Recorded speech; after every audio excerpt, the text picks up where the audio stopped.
Thank you for having me, Winnipeg. I am very excited to be here. I am a church pastor, and now I can see that some of you are no longer excited to be here.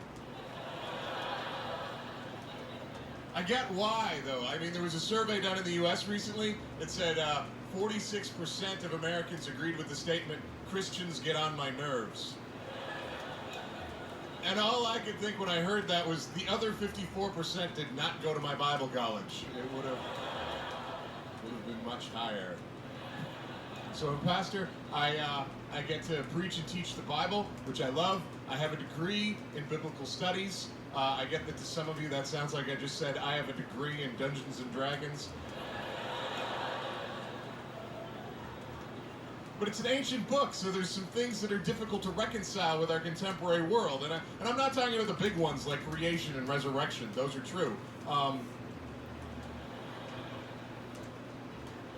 But there's some other things as well. There's an ancient law in the book of Deuteronomy. It's Deuteronomy chapter 25, verses 11 and 12. It says that if two men are involved in conflict, and the wife of one tries to help her husband by seizing the other man by the mebusim is the word in Hebrew, by the testicles, show her no mercy, cut off her hand. Which is reasonable, I guess.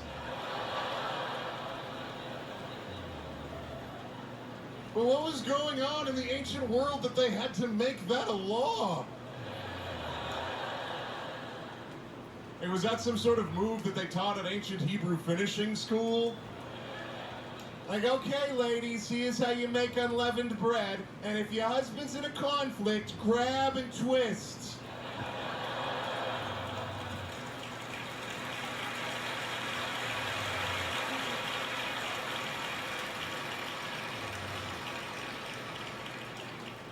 I get to do weddings, which are great.